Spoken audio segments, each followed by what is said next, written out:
So hey guys, I hope आप सब लोग बहुत अच्छे होंगे।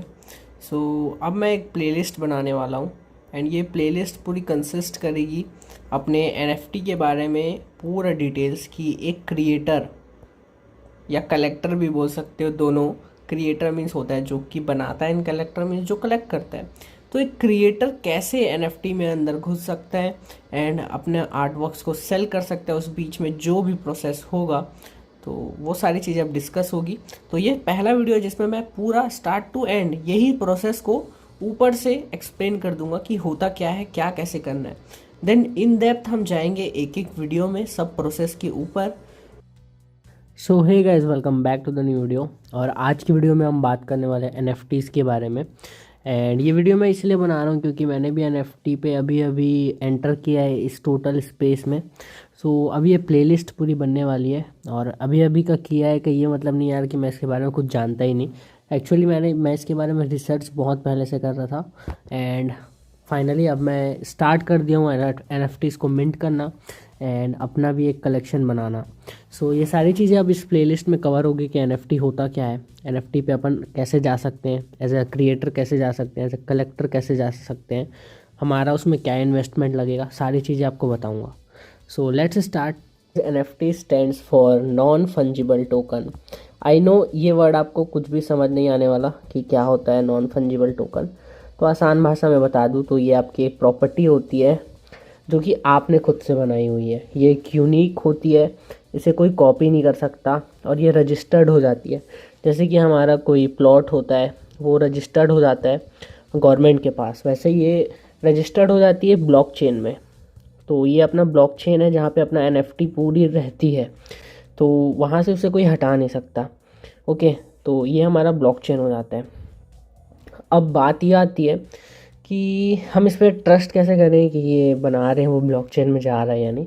तो ये सारा काम करता है डिफरेंट डिफरेंट, जैसे कि कंपनीज बोल सकते हैं ना, जैसे ब्रोकर्स रहते हैं वैसे ब्रोकर के रूप में डिफरेंट डिफरेंट यहाँ पे करेंसीज होती है। तो बिटकॉइन जानते ही होंगे सब, तो बिटकॉइन के अंदर ही आता है जो भी अपना एनएफटी का काम है, अभी तक बिटकॉइन में आता है। एंड सेकंड जो मोस्ट सबसे ज़्यादा पॉपुलर है वो है इथीरियम, जहाँ पे जो अपना एनएफटी है वो सबसे ज़्यादा वर्क कर रहा है, वो है अपना इथीरियम। तो बिटकॉइन है, यहाँ पे इन्वेस्टमेंट बहुत ज़्यादा है, इसकी बात हम अभी नहीं करने वाले। इथीरियम के बारे में हम बहुत कुछ जानेंगे, बट इससे भी ज़्यादा हम जानेंगे वो है बाइनेंस के बारे में। बाइनेंस के बारे में इसलिए जानेंगे क्योंकि ये हम इंडियंस के लिए बहुत ज़्यादा सस्ता है। I know most of the creators Ethereum को भी अफोर्ड नहीं कर पाएंगे, बिटकॉइन को भी नहीं कर पाएंगे, जो कि मैं भी नहीं कर पाया था। That's why I choose Binance, ताकि आप यहाँ पे कुछ ग्रो करके कुछ अर्न करके आप इथेरियम की तरफ शिफ्ट हो सको। ओके, तो अब आपको इतना समझ आ गया होगा कि आपको क्यों करना है और क्या करना है। अब एनएफटी में आता क्या क्या है, आप किस किस चीज़ों का एनएफटी के अंदर ले सकते हो, उसके ऊपर अपन बात करते हैं। द फर्स्ट थिंग इज, यहाँ पे कोई भी चीज़ कॉपी नहीं होनी चाहिए। इसका मतलब है कि फॉर एग्जांपल हमारे पास अनस्प्लैश वेबसाइट होती है जहाँ पे हमारे स्टॉक फोटोज़ रहते हैं। आप वहाँ की एक इमेज को उठा करके एज एन एनएफटी मिंट करते हो, तो कल के डेट में उसका जो फोटोग्राफर रहेगा जो उस फोटो को खींचा होगा, हो सकता है वो आपके ऊपर रिपोर्ट कर दे, वो आपके ऊपर कॉपीराइट मार दे, तो आपका एनएफटी तो डाउन हो गई।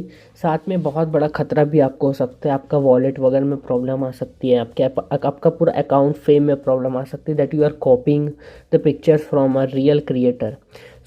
ये हम काम यहाँ पे नहीं कर सकते कि हम दूसरे की चीज़ उठा के अपने में डाल दें। तो आप यहाँ पे कर क्या सकते हो, फॉर एग्जाम्पल आप अनस्प्लैश से ही वर्क करते हो, आप फोटोशॉप आर्टिस्ट हो एक, ओके। तो आप अनस्प्लैश से कुछ डिफरेंट फोटोज़ उठाते हो, 3-4 फोटो उठा लेते हो एंड उन 3-4 फोटो में फिर आप वर्क करते हो। तो आप उन 3-4 से आप कुछ चीज़ें बनाते हो जो कि निकल के आती है एक मैनिपुलेटेड फ़ोटो, जहाँ पे अलग अलग पार्ट्स यूज़ हुआ है आपकी फ़ोटो का। तो वो एक फ़ोटो है जिसको आपने बनाया है, उसकी एक यूनिक आइडेंटिटी होगी। वहाँ पे कोई फोटोग्राफर आके ब्लेम आपको नहीं करेगा, बिकॉज वो एक एग्जैक्ट फ़ोटो नहीं है, आपने उसका क्रिएटिवली कुछ यूज़ किया है, आपने उससे कुछ यूनिक बना दिया है, जो कि कोई बंदा अगर देखेगा तो उसे भी वो चीज़ समझ में आ जाएगी।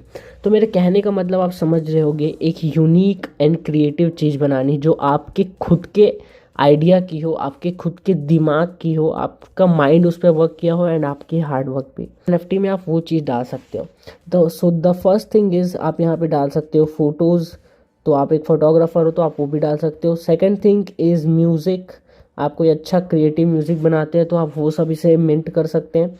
थर्ड इज़ वीडियोस कर सकते हैं, आप सारी वीडियोस को डाल सकते हैं अपनी, जो आप खुद बनाते हैं, खुद शूट करते हैं, वो सारी चीज़ें यहाँ पे आ सकती है। आप अपने पेंटिंग्स को कर सकते हैं। So this are digital assets now. तो यह एक डिजिटल एसेट्स है, कोई इसे खरीद के अपने पास रख सकता है। अब आपको कुछ और डिटेल बता दूं एनएफटी के बारे में। हमारा जब एनएफटी एक मिंट होता है तो वो आपके पास एक प्रॉपर्टी के रूप में आ जाती है, समझो। अब उसे आप सेल करोगे, जब आप उसे मिंट करके सेल करोगे, प्राइस रखोगे उसका, तो जब कोई उसे परचेस करता है एनएफटी को, तो फिर आप उसके ऊपर रॉयल्टी लगा सकते हो। रॉयल्टी का मतलब ये होता है कि अगर वो बंदा आगे चल के उसको और बेचेगा, ओके, तो आपको उसका कुछ परसेंट इनकम मिलेगा। मान लो आपने उसे बेचा है 20 रुपीज़ में और वो उसे वापस रीसेल करता है 40 रुपीज़ में, तो आपने उसमें कुछ परसेंट लगाया है, तो इस 40 रुपीज़ में का 10 रुपीज़ आपको मिल जाएगा according to what percent you have chosen in that form. Okay, तो ये आपको समझ आ गया कि रॉयल्टी बेस पे यहाँ काम होता है, एक पैसिव इनकम जनरेट होती है। तो ये बात हो गई पैसों की। अभी तक हम सारी बातें क्रिएटर की कर रहे हैं कि क्रिएटर अगर एनएफटी में जाता है तो उसे ये सब चीज़ें पता होनी चाहिए। अगर उसे ये सब चीज़ें का नॉलेज नहीं है, वो सीधा घुस रहा है, तो भाई आप बहुत ज़्यादा हो सकता है डीमोटिवेट हो जाओ, क्योंकि कम्युनिटी में आपको कोई उतना ध्यान नहीं देने वाला। आप इतना कुछ पूछोगे आपको कोई बताने नहीं वाला। That's why I am making this video इन हिंदी, क्योंकि इंडिया में बहुत कम लोग इसका नॉलेज दे रहे हैं। सो आपको समझ आ गया एनएफटी में क्या क्या चीज़ें जा सकती है। Okay, now the most important thing is कि एनएफटी हमें करना कहाँ पे है। So there are different market places. Okay, तो मार्केट प्लेसेस रहते हैं डिफरेंट जहाँ पे आप अपने एनएफटीज़ को अपलोड कर सकते हो, वहाँ पे आप उसे सेल कर सकते हो। तो बहुत पॉपुलर अगर बात करूँ, जो कि थोड़े एक्सपेंसिव भी होते हैं, तो वो हो जाएगा आपका फाउंडेशन। ठीक है, आपका एक हो गया फाउंडेशन, और जो बहुत पॉपुलर बोल सकते हो वो है ओपन सी। ऑलमोस्ट हर कोई इस नाम को जानता ही है जो एनएफटी वगैरह में घुसना चाह रहा है। एंड एक कुछ इंडियन प्लेटफॉर्म की बात करूं तो वो हो जाएगा वजीर एक्स, और यहाँ पे मेरा भी अभी अकाउंट है। मेरे पास फाउंडेशन का भी क्रिएटर का एक्सेस है और वजीर एक्स का भी क्रिएटर एक्सेस है। बाकी ओपन सी में ये सारी चीज़ें नहीं लगती। तो अब इन तीनों के बारे में आपको कुछ एक्सप्लेन कर दूंगा। तो जैसे कि मैं बता रहा था कि वजीर एक्स, ओके, ये एक इंडियन प्लेटफॉर्म है, इसलिए ये थोड़ा सस्ता है। अब वजीर एक्स में अगर आपको एक क्रिएटर बनना है तो इसका एक प्रोसेस है कि नाउ जो वजीर एक्स है वो एक क्रिएटर इनवाइट बेस्ड प्लेटफॉर्म हो गया। मतलब कि अगर आपको क्रिएटर बनना है तो आपको किसी दूसरे क्रिएटर से इनवाइट मांगना पड़ेगा क्रिएटर का। ठीक है, तब आप जाके वजीर एक्स में क्रिएटर बन सकते हैं। सो ये हब फाउंडेशन में भी सेम चीज़ हो गई है, और जितने भी अदर वेबसाइट्स हैं, मार्केट प्लेसेस है, सब जगह यही सारी चीज़ें हो गई है। सो ये अभी मैं आपको पूरा ऊपर से बता रहा हूँ स्टार्ट टू एंड। बाकी प्लेलिस्ट जो रहेगी उसमें मैं आपको करके दिखाऊंगा क्या क्या चीज़ों की ज़रूरत पड़ेगी, वॉलेट कैसे बनाते हैं, कौन सा वॉलेट लगेगा, ये सारी चीज़ें। बट अभी आप थोड़ा ऊपर से आइडिया ले लो कि हमें किस तरह से काम करना है। सो ये वीडियो को बिल्कुल ध्यान से देखते रहना, कुछ भी पॉइंट मिस करोगे तो आगे की वीडियोस फिर बहुत ज़्यादा आपको डाउट आएगा। तो वजीर एक्स में अगर आपको एक क्रिएटर बनना है तो आपको किसी क्रिएटर से इनवाइट लेना पड़ेगा। तो ये आप कैसे लेंगे ये भी मैं आपको आगे बता दूंगा। एंड फाउंडेशन जो है वहाँ पे भी सेम चीज़ होगी। तो फाउंडेशन में भी सेम चीज़ होगी, आपको किसी क्रिएटर से इनवाइट लेना पड़ेगा। तो अभी क्या था, फाउंडेशन का आया था फर्स्ट एनिवर्सरी, तो जिसमें बहुत सारे क्रिएटर जो पहले से क्रिएटर हैं उनको 10 फाउंडेशन की इनवाइट मिली थी। तो बहुत लोगों ने इनवाइट्स दिया, उनमें से मैं भी शायद लग ही था, तो मुझे भी एक इनवाइट मिल गई एंड मैं भी एक क्रिएटर एक्सेस ले चुका हूँ। Now I can mint on website. तो अब मैं वहाँ पे जाके अपने एनएफटीज़ को सेल कर सकता हूँ। ठीक है, अब मैं आपको थोड़ा सा मिंटिंग वगैरह के बारे में बता देता हूँ कि ये सब चीज़ें क्या हो जाती है। आपको मार्केट प्लेसेस का आइडिया हो गया। तो मिंटिंग क्या होती है, आप अपने प्रोजेक्ट को, आप अपने पीस को शोकेस कर रहे हो मान लो कि एक शॉप में, तो वो शॉप तो वाला तो भाई पैसे लेगा ना, उस प्रोडक्ट को दिखाने का पैसा तो लेगा ही। तो here comes your investment which is gas fee. ठीक है, सबसे आसान भाषा में यही होगा उसका मतलब। तो वहाँ पे आपको कुछ पैसे देने पड़ते हैं, गैस फी होता है जो कि, तो वो आपका फिर आर्टवर्क को वहाँ पे शोकेस करेगा, तो उसके पैसे लगते हैं थोड़े बहुत गैस फीस। सो यही जो गैस फी है, इससे ही लोग बहुत ज़्यादा घबराते हैं, जिससे मैं भी बहुत ज़्यादा घबराता था कि यार इतने पैसे लग जाएंगे, देने पड़ेंगे। फिर क्या, क्योंकि ओपन सी में भी पैसे अच्छे खासे लग जाते हैं, फाउंडेशन में भी लग जाते हैं। बट मुझे फिर पता चला कि भाई आपको अगर पैसे ज़्यादा नहीं लगाने और आपको अपना मतलब थोड़ा सा एक्टिव होना है इस फील्ड में, so you have to go to WazirX. तो यहाँ पे आता है वज़ीर एक्स का रोल। यहाँ पे जो मिंटिंग कॉस्ट होती है वो बहुत ही ज़्यादा अफोर्डेबल है। अब यहाँ पे पैसे कैसे लगते हैं मैं आपको वो बता देता हूँ, वज़ीर एक्स के बारे में प्रोसेस को थोड़ा सा एक्सप्लेन कर देता हूँ। पहला, जैसे कि आपका आर्टवर्क रेडी हो गया, आप उसमें अपना अकाउंट वगैरह बना लेंगे, अपना वॉलेट वगैरह बना लेंगे, तो आपकी एक आएगी मिंटिंग कॉस्ट, सबसे पहले ये लगेगा। सेकंड, जब आप उसका प्राइस सेट करेंगे तो उसकी लिस्टिंग कॉस्ट लगेगी, लिस्टिंग प्राइस लगेगी, कुछ फीस आपको देनी पड़ेगी।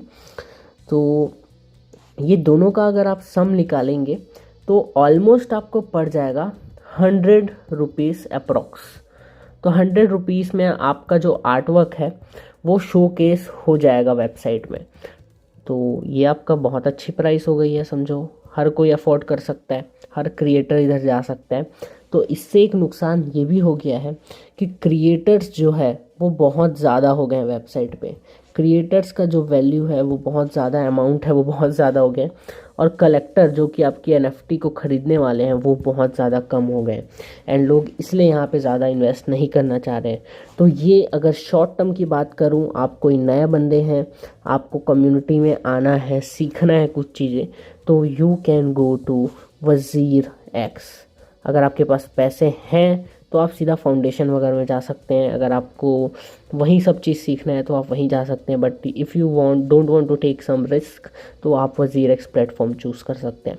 तो आप मुझे आई थिंक आपको समझ आ गया होगा कि कौन सा प्लेटफॉर्म आपके लिए सबसे ज़्यादा बेस्ट है, एंड मैंने भी वज़ीर एक्स चूज़ किया है। एंड करेंटली मेरे I think 7 out of 9 pieces are sold, 7 और 8 पीसेस आर सोल्ड। तो अच्छा प्लेटफॉर्म है, आप कुछ कर सकते हैं स्टार्टिंग यहाँ से। मुझे भी धीरे धीरे सारी चीज़ें समझ आ गई है। सो आई थिंक ये वीडियो इतना नॉलेज काफ़ी होगा कि हमने क्या क्या देखा। मैं आपको फिर से बता देता हूँ कि NFT क्या होता है, नॉन फंजिबल टोकन, जो कि आपका खुद का होता है, यूनिक होता है, आप किसी का कॉपी नहीं कर सकते। वो रजिस्टर्ड होता है ब्लॉकचेन्स में, तो वहाँ से वो चोरी भी नहीं हो सकता। एंड वो वर्क करता है डिफरेंट करेंसीज में, करंटली वो INR पे नहीं करता। तो ऐसे डिफरेंट क्रिप्टो करेंसीज होते हैं, बिटकॉइन, इथीरियम, बाइनेंस, जैसे कि आप देख सकते हैं। एंड NFT में आप क्या क्या डाल सकते हैं मैंने बताया, आप किसी का चीज़ को उठा के नहीं डाल सकते, आप कहीं का गाना नहीं डाल सकते, खुद का होना चाहिए वो गाना भी। तो वैसा ही सब चीज़ हो सकता है। थोड़ा सा लास्ट पॉइंट, अब जब इतनी बड़ी वीडियो बनी गई है तो एक और चीज़ आपको आइडिया के लिए बता ही देता हूँ, वरना आप खोजते रहोगे। जो फाउंडेशन वेबसाइट है, यहाँ पे लोग भाई मतलब बहुत ही ज़्यादा, अगर आपका वर्क अच्छा है, आप कम्युनिटी में अच्छे हैं, तो F&D आपके लिए बहुत अच्छा है। तो यहाँ पे आप बहुत अच्छा खासा इनकम जनरेट कर सकते हैं। बट यार पैसों की हर बात नहीं होती, आपकी कम्युनिटी में रहने की बात होती है। लोग आपको जानेंगे, आपकी मतलब आपका नाम हर कोई जानेगा। ऐसा नहीं रहेगा कि आप रोज़ किसी नए बंदे से मिलेंगे, हाँ मिलेंगे, लेकिन वो फिर आपको दूसरे दिन ही वो आपका दोस्त बन जाएगा। ये होता है कम्युनिटी में रहने से। सो इसमें आपको सब जानने लग जाते हैं।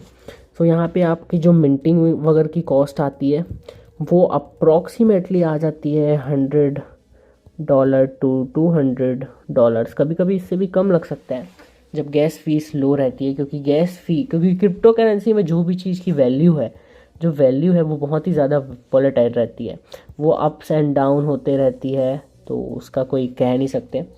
But I can definitely say that ये एक्सपेंसिव है फाउंडेशन, बाकी सारे वेबसाइट एक्सपेंसिव है, कुछ कुछ है बस जो नहीं है। तो वज़ीर एक्स उनमें से एक है। तो आई थिंक आपको अभी थोड़ा जाना चाहिए, खुद से थोड़ा सा इसके बारे में रिसर्च करो वज़ीर एक्स के बारे में, और अपना अकाउंट्स को रेडी कर लो। तो कुछ अकाउंट्स मैं आपको बता देता हूँ क्या क्या रेडी करने हैं आपको। तो सबसे पहला आप मेटामास्क अकाउंट बना लो अपना, अच्छे से सिक्योर कर लो उसको। एंटीवायरस अपने कंप्यूटर में ऑन रखना, एंटीवायरस नहीं है तो भाई इंस्टॉल कर लो, कहीं से लेना है तो ले लो, वो आपके ऊपर है। तो पहला चीज़ हो गया मेटामास्क का अकाउंट, बिकॉज यही आपका पर्स है, जो आप पर्स लेके घूम रहे हैं अपने जेब में, ये वही डिजिटल फॉर्म में वॉलेट है आपका। यहाँ पे ही आपके सारे पैसे स्टोर होने वाले। टेंशन मत लो, आगे और वीडियोस आएगी कैसे पैसे, क्या वॉलेट, कैसे उसमें पैसे डालना है, सब आएगा। बस थोड़ा इसमें ओवरव्यू ले लो और ये सब रेडी रखना अपने साथ। देन सेकंड थिंग होगा कि आप अपना ट्विटर अकाउंट रेडी कर लो। तो मेटामास्क रेडी कर लो, ट्विटर अकाउंट रेडी कर लो। ट्विटर में हॉनेस्टली एक नया अकाउंट बना लेना, मैं यही बोलूँगा। कुछ भी उसमें बेकार चीज़ें नहीं डालने। NFT रिलेटेड स्टफ आप अपने थॉट्स डाल सकते हो, ये सारी चीज़ें। तो इसके ऊपर भी आगे डिटेल में बात करेंगे। And third thing is Discord अपना स्टार्ट कर दो।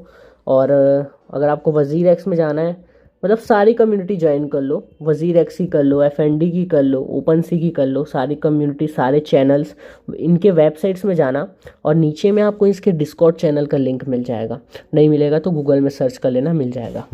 फोर्थ थिंग इज़ वज़ीर एक्स का अकाउंट रेडी कर लो। उसमें जाना, अकाउंट आपका रेडी हो जाएगा, भले उसके आपके पास क्रिएटर एक्सेस ना हो, रेडी कर लो। उसमें आपका कवर फ़ोटो लगा दो, अपना आपका बायो लिख लो। तो ये सारी चीज़ें रेडी करके रखे रहो। क्रिएटर का एक्सेस वगैरह कैसे मिलना है, क्या कर सकते हो, तो आसानी से मिल जाएगा, वो सब बताऊंगा मैं। पर आप सबसे पहले अकाउंट रेडी कर लो।